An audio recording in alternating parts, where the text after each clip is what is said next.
How attractive is the Jacksonville job?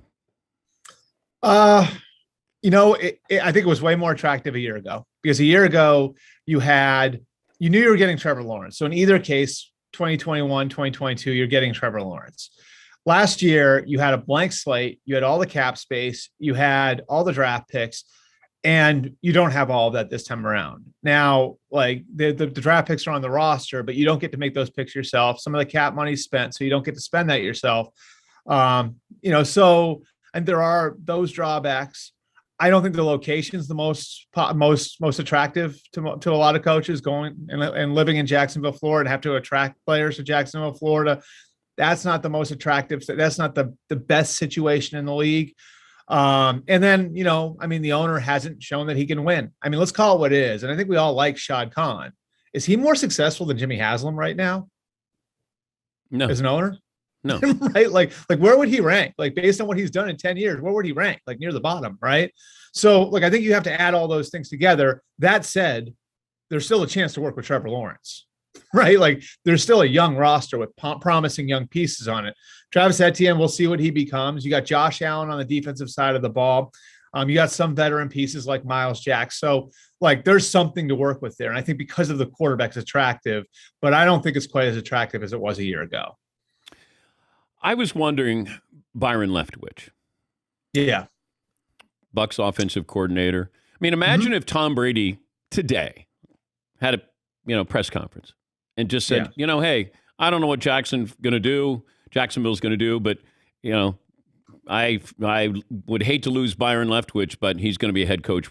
I don't know, maybe if you jumpstart that talk, if Eric Bieniemy would get a chance here, Brian Dable, who's done a great job with John. You got to get somebody who's going to develop Trevor Lawrence. And that's the main thing, right? I think you're sort of in the same situation as the Rams were in 2016. And that was a dysfunctional mess on the level of this, like the Rams were, after their first year in Los Angeles. Coaching didn't get along with the front office. Jeff Fisher gets fired with a month left in the season. Jared Goff looked god-awful. And you remember this, Dan, in year one, right?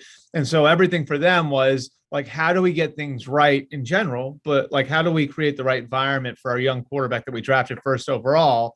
And what do they do? Well, a lot of people said you need an experienced guy to come in and clean this up. They went in the opposite direction. They went completely in the other direction and maybe picked a guy that, it was a year or two early, at least on paper. And it winds up being as big a home run of a hire as we've seen in the last 10 years in Sean McVay. So I think the idea of bringing in a young guy who can energize your building and who can revitalize your young quarterback is good. Byron Leftwich is a good name. You mentioned Brian Daboll. That's another good name. I'd throw Kellen Moore, the Cowboys offensive coordinator who's helped bring Dak Prescott along. He's a good name.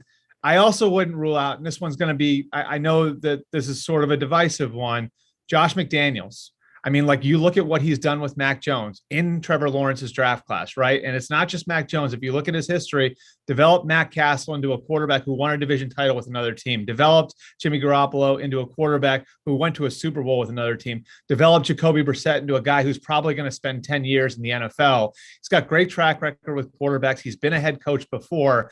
And I will say this too, Shad Khan, Tony Khan, that ownership group, they listened to Bill Belichick. One of the reasons Doug Marrone wound up going from interim coach to full-time head coach in 2017 is because Bill Belichick told the Khans, this guy can do it. So they've got history of going to Belichick.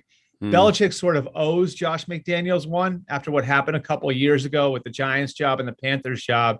So it wouldn't surprise me if Bill Belichick went to bat for Josh McDaniels with Jacksonville. And it's not the craziest idea because Josh McDaniels' history of developing quarterbacks is, I think, at an exemplary level.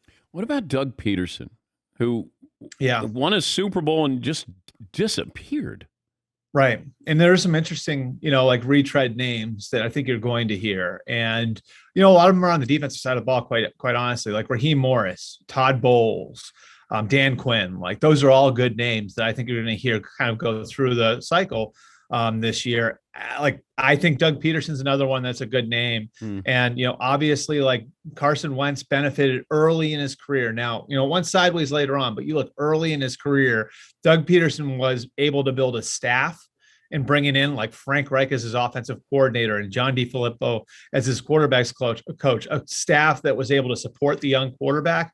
And they got him playing at an MVP level by year 2. And I know that team, didn't go to the Super Bowl with Carson Wentz, but they went to the Super Bowl with the team that Carson Wentz was an MVP candidate for. So I think Doug Peterson is a name that you kick around and makes a lot of sense. And the beauty of it, Dan, here's the thing: they've got a month now, before before we get to Black Monday, and they're even allowed to hire somebody. And so I think you look at it, if you're them, this gives you the chance to cast a wide net. You don't need to focus on first chance guy, retread guy, defensive guy, offensive guy.